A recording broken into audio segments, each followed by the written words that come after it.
Welcome to Let's Talk Cannabis. I'm Jamil, and this is where we cut through the noise to put proper answers to real talk from the community about cannabis in the city. Now, there's a lot being said out there, opinions, headlines, social media, misinformation. Now, some of it is truth, some of it is hype, and I believe a lot of it lives somewhere in between. And that's what we're here to do, is to unpack all of that by bringing your voice into the conversation, unfiltered and rooted in reality. Cannabis isn't just an industry, it's a movement that is reshaping culture, policy, and people, reimagining what restorative justice and opportunity can actually look like in New York.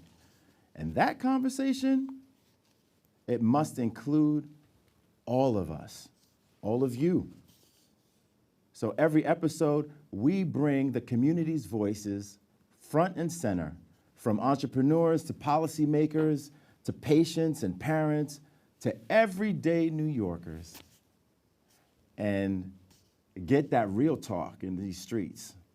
Because we can't build an equitable future if we're not actually engaging with, hearing from, and listening to you, the people, living it. We the people, right? So before we dive in with today's guests, we're gonna go straight to the streets with what you heard and get that real from the community. Let's get it.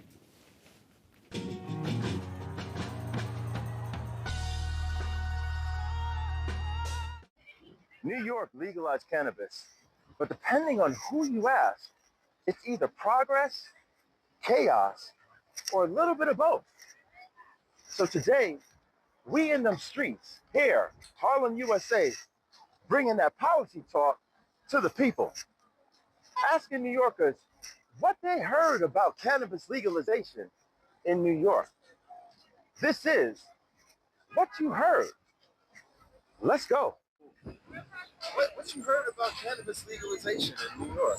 I've heard that there's a certain amount of licenses that are given at per year, or I'm not sure if it's for every 6 months. So I heard that that's what's it's been rationed out, sort of. I don't know what the entitlement, what the credentials, or what's the requirement to obtain a license. I don't know. I have no idea.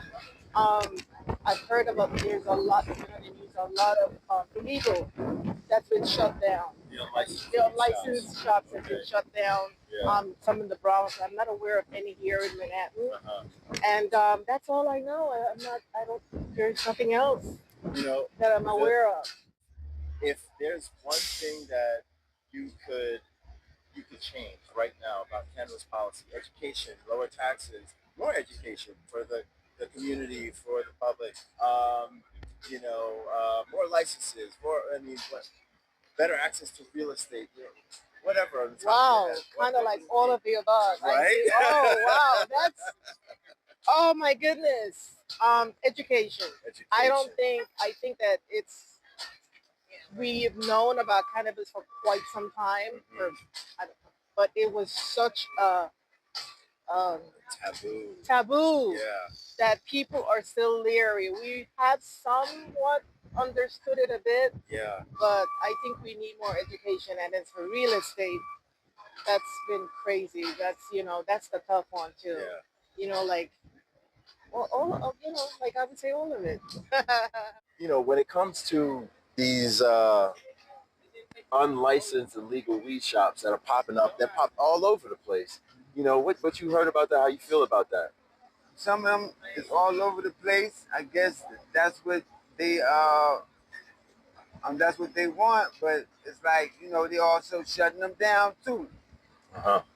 Because some people going in, minors is going there, teenagers going in there, whatever, underage. No regulation. Yeah, exactly. Right. Yeah. So they going in there, and then they're shutting them down because they doing one thing wrong or whatever the case. Right. They making mistakes of selling it to minors or. Right. Right. Like that. Yeah. You heard about these unlicensed, illegal weed shops? So the unlicensed legal weed shops, I honestly don't know too much about it, but the little bit that I've heard is that they're selling a lot of lace products, and unfortunately people are getting sick from it, even dying from lace products. I know a friend of mine who actually passed away from being laced. Yeah. Oh, wow. Wow. Yeah, no, that's the first in terms of folks that we've actually been able to speak with today. Yes. So yeah, I really, my heart goes out to our family. Thank you as well. One other question, if you don't mind me asking, if you had the ability to change anything with regard to cannabis policy in New York City right now, what would it be? The honest truth is, I wouldn't have it legal. I would not. You want to elaborate a little bit, just a little bit? How are people benefiting from weed in general?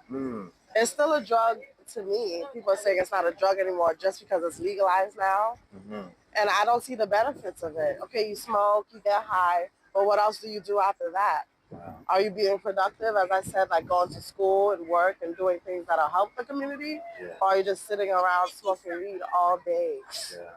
Do you think that it would be beneficial for like a stronger, community public education in terms of like the benefits of cannabis? And, because I know for a fact that, there are some medicinal benefits to it. Medicinal benefits. Yes, wow. medicinal, absolutely, 1,000%. And it really depends on the strain, the cultivar, in essence, the different types, because you have your indicas that are more body sedation, that'll just like lock you out in the couch. But then you have your like energy ones that are like you're up and you're focused and you're on, and people do use that. In terms of just being able to get through their day. So I'm speaking from just the point of view of what I've seen in my community and my friends. Yeah. I haven't seen them smoking weed to be productive and get energy and do something. I see. It's just like to kind of smoke and chill out, chill around, and relax. Yeah. So as far as medicinal purposes, maybe that's okay. I don't know too much about the medicinal purposes, but for the use that I've seen it being used for, I don't agree with it. I hear you. So, what you heard about cannabis legalization in the city?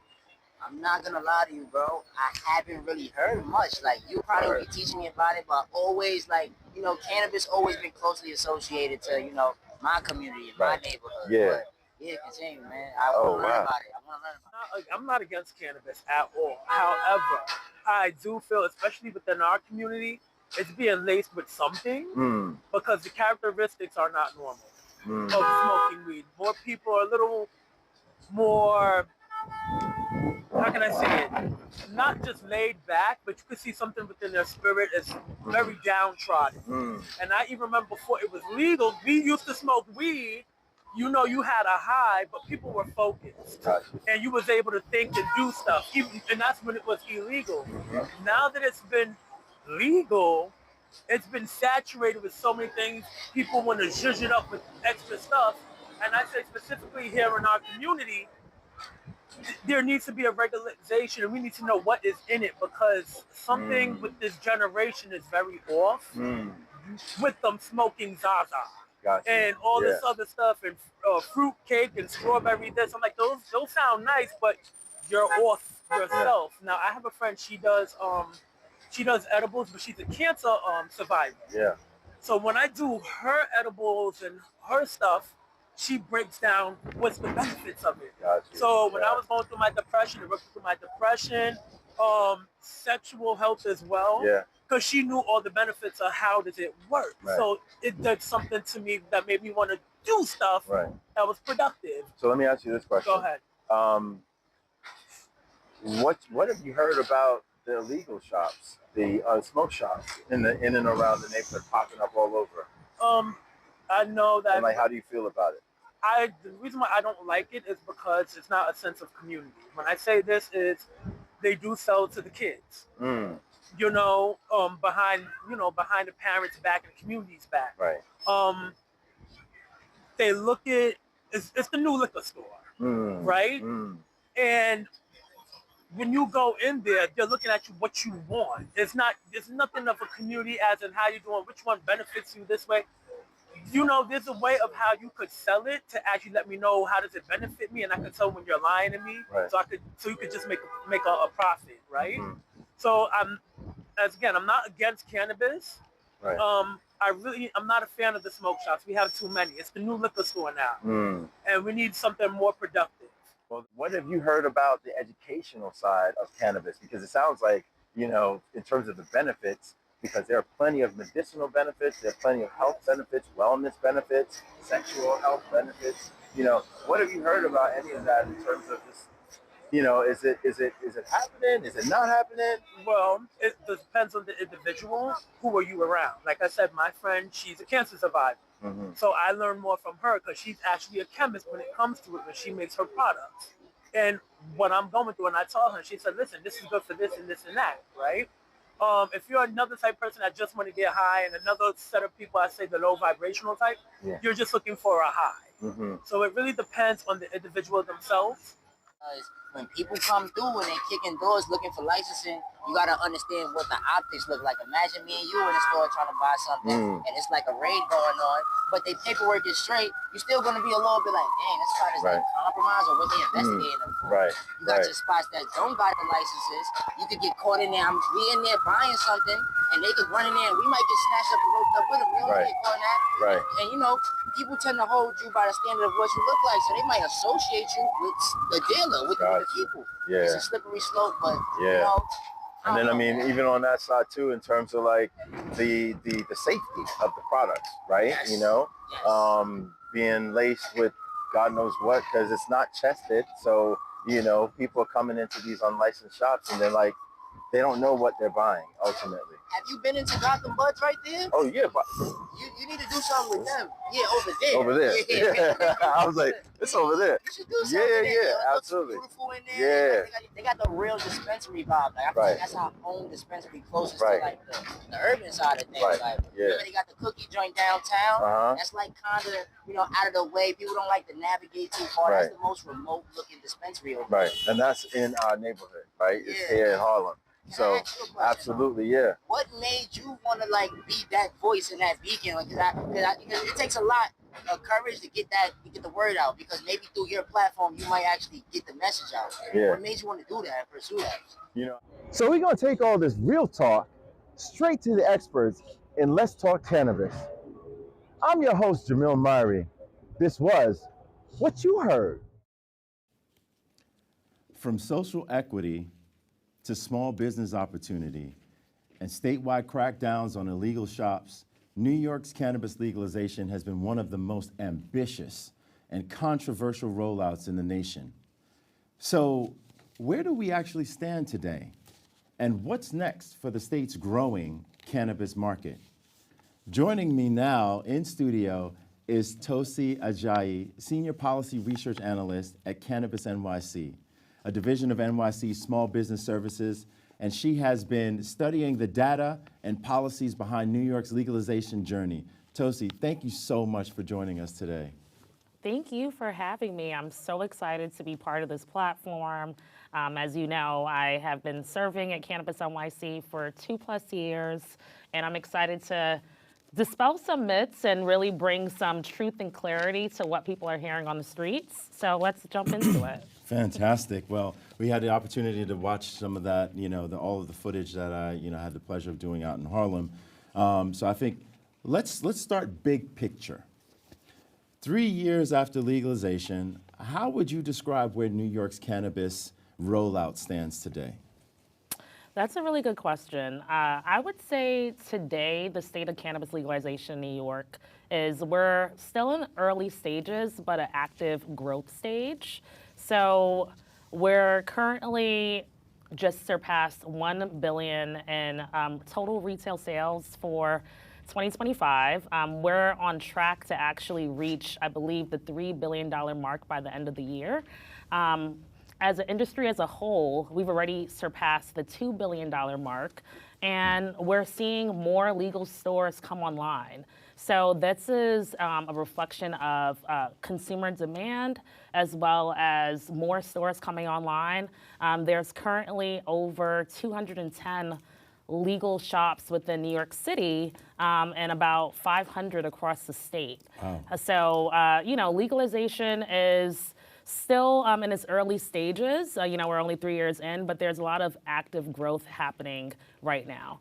That's how I would categorize it. Fantastic. So it would be fair to say that we're still in a build-up, build-out phase, and folks could understand, that it doesn't happen overnight. It takes time to build Rome, to build Nairobi, and folks are just have to kind of buckle in and just watch the growth happen as we continue to progress.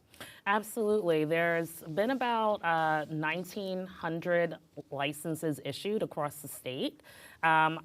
Currently, the, 5 most popular license types applications are currently not open, but there are still few opportunities to get into licensing right now, whether it be through cannabinoid hemp licenses. There's also brand processor licenses available that allow folks to enter into white labeling agreements with licensed processors across the state. So while again, we're 3 years post-legalization, there still are opportunities to get in currently, and we're seeing that the industry is continuing to grow. Of course, not without its challenges, but Absolutely. That's why we're here, we're committed. Absolutely.